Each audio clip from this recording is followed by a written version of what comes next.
Utos ng Malacanang ang pagdakip sa isang tumatakbong gobernador sa Guimaras. Ginagamit daw niya kasi ang pangalan ni First Lady Liza Araneta Marcos. Ang detalye sa agenda report ni Francis Folve. Huli sa entrapment operation ng PNP Criminal Investigation and Detection Group ang gubernadorial candidate sa Guimaras na si Maggie Cacho at 3 iba pa sa kasong estafa swindling at paglabag sa Comelec Ganban. Ayon kay PNP CIDG Director Nicolas Torre III, nagpakilala si Cacho na tumatakbo bilang independent na pinsan ni First Lady Liza Araneta Marcos. There were reports that the name of the first family is being used diyan sa area na yan ng Visayas ng isang tao na nagpapakilala na kaya niyang mag-influensya para maaprubahan ang mga proyekto at mga promotion and appointments. Sinasabi umano ni Cacho na may impluensya siya sa pag-aproba sa mga government project, partikular sa Private Motor Vehicle Inspection Center emission testing application sa Department of Transportation sa halagang 800,000 to 1 million pesos.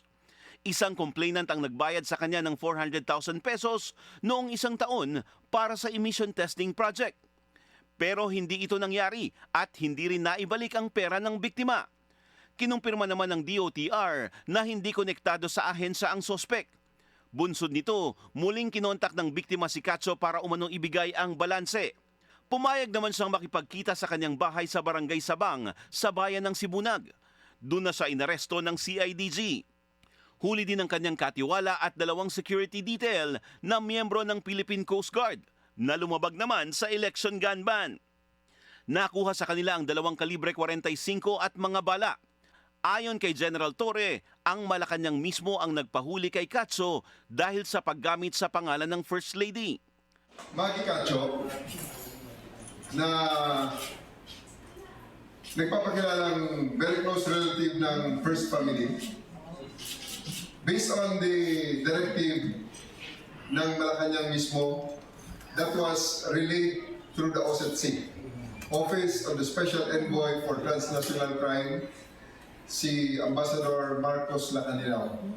Siya ang nagbigay sa amin ng trabaho to, siya ang nagbigay sa amin ng information at kami ang nag-build up. Nananawagan din ng CIDG sa iba pang biktima ng grupo ni Cacho na lumapit sa kanila para maidagdag sa isinampang mga kaso sa Provincial Prosecutor's Office sa Guimaras. Para sa agenda, Francis Polve, Billionario News Channel.